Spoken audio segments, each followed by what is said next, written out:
Steph, how are you feeling after that one? Super physical game out there. We could see all the tensions flaring. What was it like out on the pitch?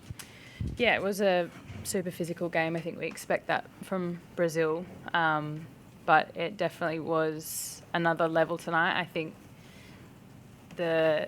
maybe it wasn't controlled early enough, and it then got a little bit reckless as the game opened up and people got a bit more tired. So that was a little bit disappointing. But I think, a lot of the duels we had, I think you saw Caitlin and Rasso fighting up there and trying to keep the ball and trying to make chances from what we could. And games like that, you kind of just have to ride the wave at points. And we try to figure things out at times. We didn't get it right, and there'll be something we have to go back and look at. But we try to match it and try to do our best in that area, but obviously didn't do enough.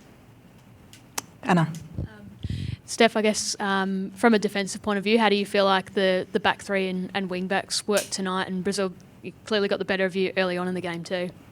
Yeah, it's a new system, so obviously there's going to be difficulties in that at times, and they're a tough team. They throw a lot of numbers forward, and that sometimes creates chaos, and it left them very exposed at the back, and that's what we talked about, and we knew that would be the area for us to counter on them when they were throwing that many numbers forward. But defensively, in terms of pressing and dropping at the right time, we probably didn't get that right in the first half, but we spoke about it at half time and corrected a lot of that.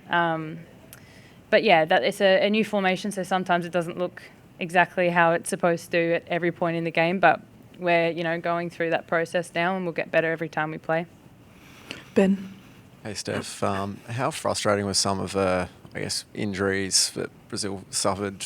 There was I think 4 or 5 players kind of dropping like flies. Was it how frustrating was it out there, having the game halted for such large periods, and what were you saying to the rest of the team during those periods?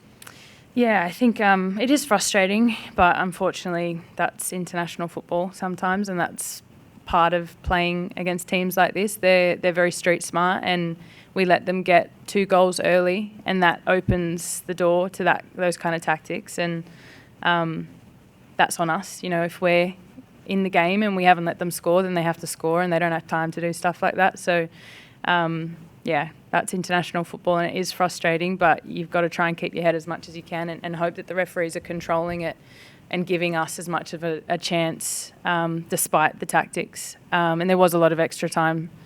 I don't know how much we played, but it felt like a long time. So I suppose it evened out in that sense, but in terms of us, we gave up 2 early goals, and that allowed those tactics in. Final one for Steph.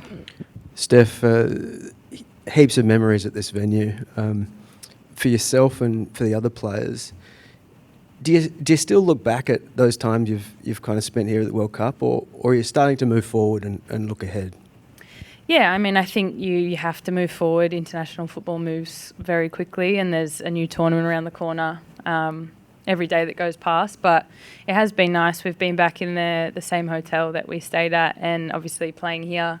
They're some of the best memories of our lives, and as footballers, they were some of the biggest moments, and a lot of our favourite memories. So you can't help but think about it. But football does move quickly, and we've got an Asian Cup around the corner, which is going to be at home, and hopefully we can create some more wonderful memories there.